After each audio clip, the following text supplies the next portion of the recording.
The rain fell on Washington in sheets that September, drumming against the limestone facades of government buildings, pooling in the gutters of Pennsylvania Avenue, running in silver rivers down windows behind which empires would be dismantled.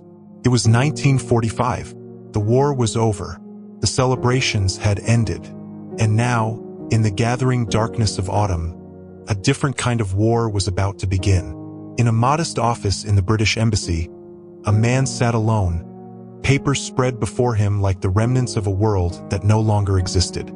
His name was John Maynard Keynes, the most brilliant economist of his generation, perhaps of any generation. He had reshaped how humanity understood money itself. He had advised kings and prime ministers. He had built the intellectual architecture of the modern welfare state. And now, at 62 years old, his heart failing, his body exhausted from years of ceaseless labor, he had been sent to America on what his own government privately called an impossible mission. He was here to beg, not for charity, not for mercy, but for the survival of Great Britain itself. Outside, the American capital hummed with the confidence of the victorious. Young soldiers walked the streets in crisp uniforms, their futures bright and boundless. Factories that had produced tanks and aircraft were retooling for refrigerators and automobiles. The United States had emerged from the greatest conflict in human history not merely unscathed, but transformed, richer, stronger, and more powerful than any nation had ever been in the long chronicle of civilization. And inside that embassy, surrounded by portraits of monarchs and maps of an empire upon which the sun never set, John Maynard Keynes understood what almost no one in Britain yet grasped: that empire was already dead. Simply did not know it yet. The maps on the walls were lies. The portraits were memorials. And the future of the British people, their standard of living, their place in the world, their very sovereignty, now depended entirely on whether the Americans would grant them a loan. Not a gift, not a gesture of gratitude for standing alone against Hitler when America remained neutral. Not recognition of the blood sacrifice of British youth in the skies over London and the beaches of Normandy. Alone, with interest, with conditions, with consequences that would echo across generations. This is the story of how one nation used money as others use armies. How the greatest transfer of global power in modern history occurred not through conquest, but through contract. How the United States did not defeat the British Empire, it foreclosed on it. This is the story of the $30 billion deal that created the American century. And it begins with a lie that an entire generation believed. The lie was simple, seductive, and seemed so obviously true that questioning it felt almost unpatriotic. The lie was this: that Britain had won the war. In May of 1945, when church bells rang across England and crowds gathered in Trafalgar Square, when Winston Churchill appeared on the balcony of Buckingham Palace beside the King and Queen, when strangers embraced in the streets and mothers wept with relief that their sons might finally come home, in that moment of delirious joy, the British people believed themselves victorious. And in a sense, they were. They had endured. They had fought when no one else would fight. They had held the line against fascism when holding that line seemed not just hopeless but insane. They had earned their celebration. But victory and triumph are not the same thing. Britain in 1945 looked like a winner. It possessed the largest navy in Europe, battle-hardened armies stationed across 3 continents, and an empire that still covered a quarter of the Earth's surface. India remained a British possession. Colonies stretched from Hong Kong to Jamaica, from Nigeria to Malaya. The Union Jack flew over more territory than any other flag in history. This was the myth. This was the illusion. This was what the newspapers proclaimed and what politicians repeated because the alternative was too terrible to contemplate. The reality was written in ledgers that almost no one was permitted to see. By the summer of 1945, Great Britain was not merely exhausted. It was, by any conventional measure, bankrupt. Not metaphorically bankrupt, not spiritually depleted, but financially ruined in a way that made continued existence as a great power fundamentally impossible. The numbers were stark. Before the war, Britain had held foreign investments worth approximately £4 billion, a vast reservoir of wealth accumulated over centuries of global commerce and colonial exploitation. These investments generated income that helped pay for imports, maintained the value of the pound sterling, and financed the global military presence that made the empire possible. By 1945, those investments were gone, sold, liquidated, spent, not on luxury or corruption, but on the simple necessity of survival. To buy American weapons and American food and American oil when German submarines were sinking 100 ships a month in the Atlantic. To keep the war machine running when the factories of Birmingham and Sheffield could not produce enough on their own. Britain had not merely spent its savings. It had borrowed against its future. By the end of the war, the country owed over £3 billion to creditors around the world, to India, to Egypt, to Argentina, to Australia. These were the so-called sterling balances, debts owed to nations within Britain's own sphere of influence, debts that would come due in the years ahead, debts that could not be repaid because there was nothing left to repay them with. The war had cost Britain roughly £7 billion. To understand what this meant, consider that the entire British economy in 1938 generated approximately £5 billion annually. The war had cost more than a full year of everything Britain produced. Every factory, every farm, every service, every transaction. And that cost had not been paid. It had been deferred, borrowed, pushed into a future that was now arriving. In August of 1945, as atomic fire consumed Hiroshima and Nagasaki, as Japan surrendered and the celebrations began, the British Treasury conducted a secret assessment of the nation's financial position. The document that emerged was so alarming that it was classified at the highest levels. Its conclusions were shared with only a handful of senior officials. The assessment stated, in the dry language of accountants, that Britain faced a financial Dunkirk. Not a challenge, not a difficulty, a Dunkirk, a reference to the desperate evacuation of 1940, when the British Army had barely escaped annihilation, leaving behind its equipment, its dignity, and very nearly its hope. Within weeks, the war would end.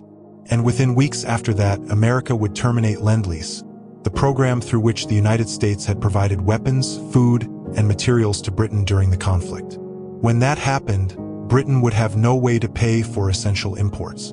Not luxuries, essentials. Food to prevent starvation, oil to keep factories running, raw materials to maintain even the most basic industrial production. The Treasury estimated that without American assistance, Britain would exhaust its remaining currency reserves within months. Rationing, already severe, would become catastrophic. Unemployment would soar. The economy would simply seize up like an engine run without oil. This was not speculation. This was arithmetic. And it was into this abyss that John Maynard Keynes was sent, carrying with him the desperate hopes of a dying empire. The Americans knew all of this. They knew it because they had spent 4 years watching Britain bleed itself dry.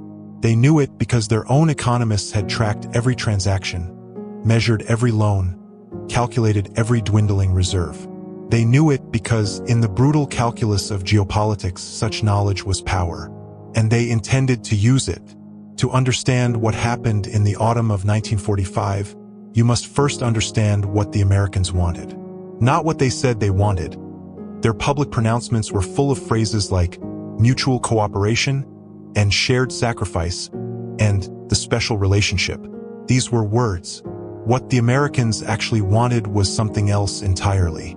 They wanted the British Empire to die, not out of malice, not even primarily out of ideology, though American politicians did enjoy lecturing about the evils of colonialism while conveniently overlooking their own treatment of black citizens or their own imperial possessions in the Philippines and Puerto Rico. The Americans wanted the empire to die because dead empires leave vacuums, and vacuums can be filled. They wanted access to markets that had been closed to them for generations. They wanted the imperial preference system dismantled, the network of tariffs and trade agreements that gave British products advantages in colonial markets. They wanted India's cotton mills buying American machinery. They wanted Nigerian oil flowing to American refineries. They wanted the sterling area, which kept dozens of nations tied to London's financial orbit, replaced with a dollar zone centered on Washington. They wanted, in short, to inherit the earth. And they understood that inheritance is not given. It is extracted. It is negotiated. It is taken from the dying by the living, through documents signed under duress, through terms presented as reasonable that are actually ruthless, through the patient application of leverage over those who have no alternative. The American negotiating team was led by Fred Vinson, the Secretary of the Treasury, and Will Clayton, the Assistant Secretary of State for Economic Affairs. These were not cruel men. They did not hate Britain. In another context, at another moment, they might have been generous. But they were Americans, and they represented American interests, and American interests in 1945 were clear. The construction of a new world order centered on American power, American capital, and American rules. Keynes arrived in Washington expecting to be welcomed as a trusted ally. After all, Britain and America had just defeated fascism together. British and American soldiers had died side by side. Surely, he believed, the Americans would recognize that assisting British recovery was in everyone's interest. He proposed what he called justice. He asked for a grant, not a loan, of around $6 billion, given freely as recognition of Britain's disproportionate sacrifice in the common cause. Britain had fought for 2 years alone while America remained neutral. Britain had lost 400,000 dead. Britain had mortgaged its future to defeat Hitler. Surely America could spare a fraction of its vast wealth to help its closest ally recover. The Americans said no. They said no politely. They said no with expressions of sympathy and understanding. But they said no with absolute clarity. There would be no gift. There would be no recognition of sacrifice. There would be no justice. There would be a loan. And the loan would have conditions. Keynes had come to Washington expecting to negotiate between equals. He discovered instead that he was negotiating between a creditor and a debtor, between strength and weakness, between the future and the past. And in such negotiations, the debtor does not dictate terms. The negotiations lasted 3 months. Keynes, already ill, drove himself beyond the limits of human endurance. He argued, he pleaded, he raged, he cajoled. He produced memoranda of dazzling intellectual brilliance. He explained, in terms that should have been persuasive to any rational observer, why America's own interests demanded generosity. It made no difference. The Americans had their own interests, and their interests were not Britain's interests. They wanted concessions, and they intended to get them. Not because they were villains, not because they delighted in British humiliation, simply because they could. Because power, in the end, does what power does. It expands, consolidates. It takes what is available to be taken. The final terms of the Anglo-American Loan Agreement were signed in December of 1945. Britain would receive $3.75 billion at 2% interest to be repaid over 50 years. This sounds, on first hearing, almost generous. 50 years is a long time. 2% is a low rate. But the terms were not in the interest rate or the repayment period. The terms were in the conditions attached to the loan, conditions that would prove more consequential than any amount of money. The first condition was convertibility. Britain was required to make the pound sterling freely convertible into dollars within 1 year of the loan's ratification. This sounds technical. It is, in fact, the key to everything that followed. To understand convertibility, you must understand how the British Empire actually worked. The empire was not merely a political arrangement. It was an economic system. Countries within the empire, and many outside it, held their reserves in sterling. They bought British goods with sterling. They traded with each other using sterling as the medium of exchange. This created an enormous captive market for British products and gave London power over the monetary policies of dozens of nations. Convertibility meant that anyone holding sterling could exchange it for dollars at a fixed rate. This sounds fair. It sounds like simple free trade. But in 1946, sterling was weak and dollars were strong. Making sterling convertible was like opening a dam. Every holder of sterling would rush to convert their pounds into the stronger currency. Sterling would flood out of Britain. Dollars would remain beyond reach. The Americans knew this would happen. Their own economists predicted it. They demanded convertibility anyway. The second condition was the dismantling of imperial preference. Britain was required to work toward the elimination of the tariff system that gave preference to trade within the empire. This meant that American goods would now compete on equal terms in markets that had been British preserves for generations. It meant that the economic rationale for the empire, the access to captive markets, was being stripped away. The third condition, never stated explicitly but understood by everyone in the room, was deference. Britain was expected to follow America's lead on major international questions. The loan was not merely a financial instrument. It was a leash. Countries that owe money do not defy their creditors. Countries that cannot pay their debts do not chart independent courses. Keynes returned to London in December of 1945, the agreement in hand. He knew what he had agreed to. He knew the consequences. He defended the deal in the House of Lords, arguing that there was no alternative, that rejection would mean immediate economic collapse, that even a flawed agreement was better than none at all. He was probably right. There was no alternative. That was precisely the point. 6 months later, John Maynard Keynes was dead. His heart, weakened by years of overwork and strain, finally gave out. He was 62 years old.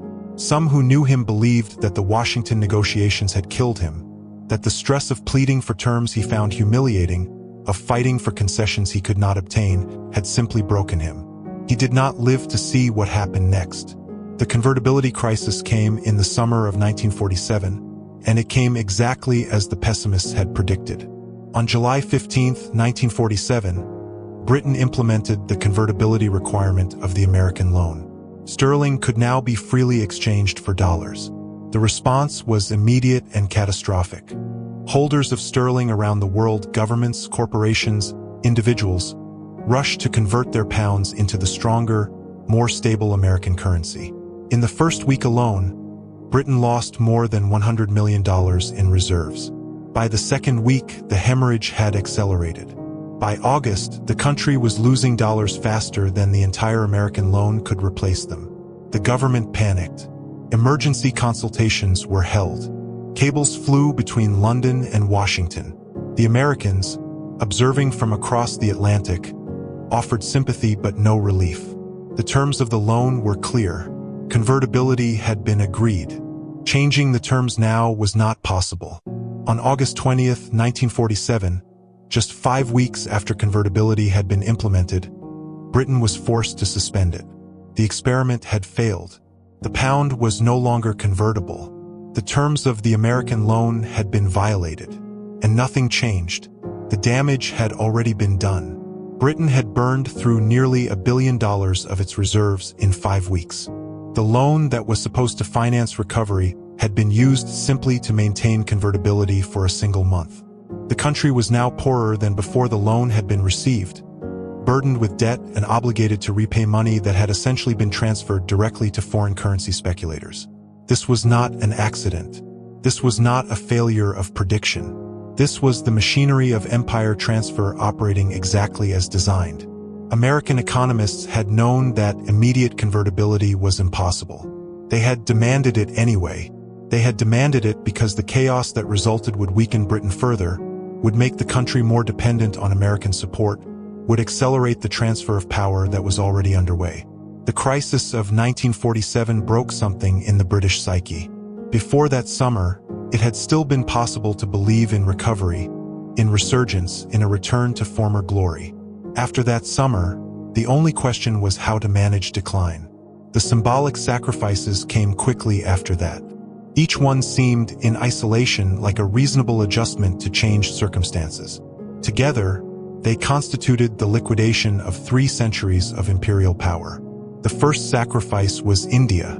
In August of 1947, just weeks after the convertibility crisis, Britain withdrew from the subcontinent. The Raj ended.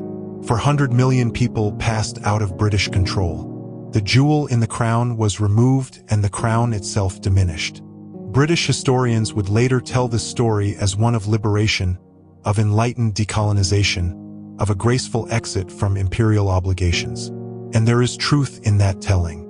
India did gain its freedom. The British did leave more peacefully than many colonial powers would later depart from their possessions. But the timing was not coincidental.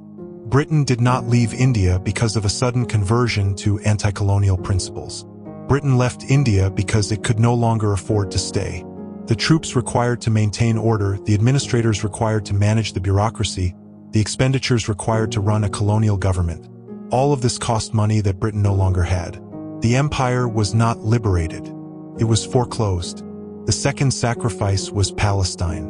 Britain had held the mandate for Palestine since the end of the First World War, managing an increasingly impossible conflict between Jewish settlers and Arab inhabitants. By 1947, the costs of maintaining order had become astronomical.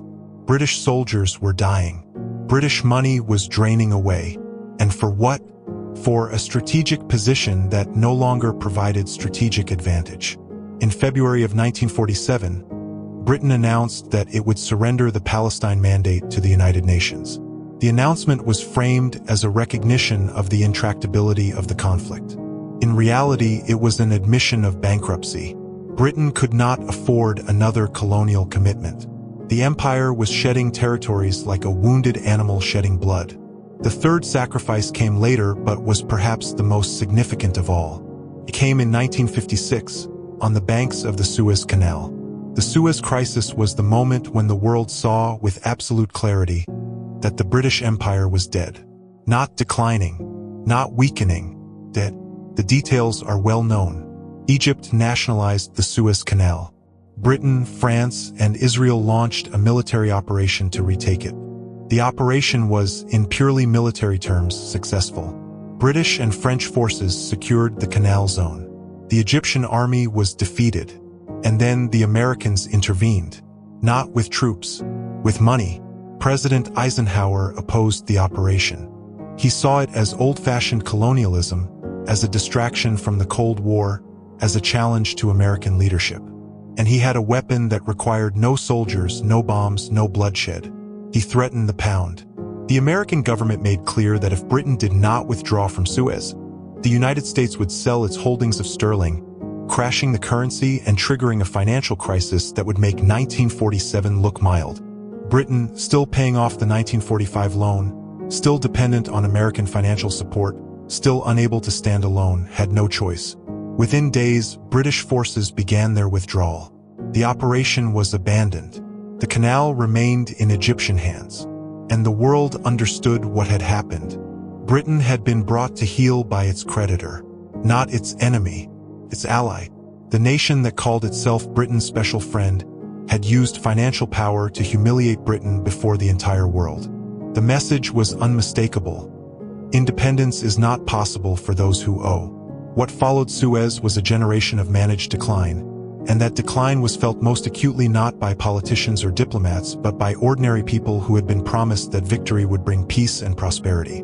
The austerity continued. Rationing, which had begun during the war, did not end until 1954, 9 years after victory. British children grew up on measured portions of meat and sugar, while American children enjoyed abundance that seemed almost obscene in comparison. British families shivered in unheated homes during the harsh winter of 1947, while American families installed central heating and air conditioning. The factories that had produced Spitfires and Lancaster bombers struggled to compete with American and German manufacturers. British automobiles, British electronics, British machinery, all found themselves outcompeted by products from nations that had invested in modernization while Britain paid off its debts. The industrial heartland of the Midlands and the North entered a long decline from which it has never fully recovered. And the empire itself simply evaporated. Not in a single dramatic moment, but in a long succession of withdrawals, handovers, and retreats. Kenya, Cyprus, Malaya, Aden, Singapore. One by one, the red portions of the map turned other colors. One by one, the governors came home. One by one, the flags came down. By 1968, the process was nearly complete. Britain announced the withdrawal from east of Suez, ending its military presence in Asia and the Middle East. The country that had once garrisoned the world now barely garrisoned itself. The nation that had projected power across oceans now struggled to maintain forces in Western Europe. And through it all, the money flowed. Interest payments on the American loan continued year after year, decade after decade. The final payment was made in 2006, 61 years after the loan was signed, 60 years after Keynes's death. More than half a century after the last illusions of empire had crumbled. Britain paid back every penny, principal and interest, over $4 billion in total. Money that might have rebuilt cities. Money that might have modernized industry. money that might have funded healthcare and education and infrastructure. Instead, it flowed across the Atlantic into the treasury of the nation that had already inherited everything else. The Americans, for their part, built their empire with the proceeds. The military bases that Britain could no longer afford to maintain were taken over by American forces. The naval facilities at Singapore, the airfields in the Persian Gulf, the intelligence stations across the Middle East, all of these passed from British to American control. The infrastructure of global power was transferred intact, like furniture in a house that had changed ownership. The Bretton Woods system, established in 1944 with British reluctant cooperation, made the dollar the world's reserve currency. Countries that had once held sterling now held dollars. Trade that had once been denominated in pounds was now denominated in American currency. The financial plumbing of the global economy was rerouted through New York instead of London. American corporations expanded into markets that had once been closed to them. American products flooded into countries that had once preferred British goods. American culture, movies, music, consumer goods followed American capital, reshaping societies around the world in America's image. The special relationship continued, of course. Continues still. British prime ministers fly to Washington to meet with American presidents. British soldiers fight alongside American soldiers in wars from Korea to Afghanistan. British intelligence agencies share their secrets with American counterparts. The rhetoric of partnership and alliance remains intact. But partnerships between equals and partnerships between patron and client are not the same thing. Britain after 1945 was not America's equal. It was America's junior partner, useful for legitimacy and intelligence and diplomatic cover, but fundamentally dependent and fundamentally subordinate. The relationship was not cruel. The Americans did not set out to humiliate Britain. They simply pursued their interests with the resources at their disposal. That the pursuit of those interests happened to strip Britain of its power, its wealth, and its independence was, from Washington's perspective, simply the way things worked. Money is not neutral. Money is power, and those who control money control the future. There is a broader lesson in this history, a lesson that applies far beyond the specific circumstances of 1945. Empires are not destroyed only by military defeat. They are destroyed by debt. They are destroyed by dependency. They are destroyed by the slow accumulation of obligations that can never quite be met. The sword may fall quickly, but the ledger bleeds you dry over generations. Britain in 1945 believed itself victorious because it had survived the war. But survival is not victory. Survival with debts you cannot pay, with dependencies you cannot escape, with creditors who hold your future in their hands, that is not victory. That is a different kind of defeat, slower and perhaps more complete than any battlefield loss. The Americans understood this. They understood that the greatest power is not the power to destroy but the power to constrain. The power to set terms. The power to define what is possible. An army can take a city. A loan can take an empire. And they were patient. They did not demand immediate surrender. They did not humiliate Britain in ways that would have been visible to the public. They allowed the forms of British power to continue.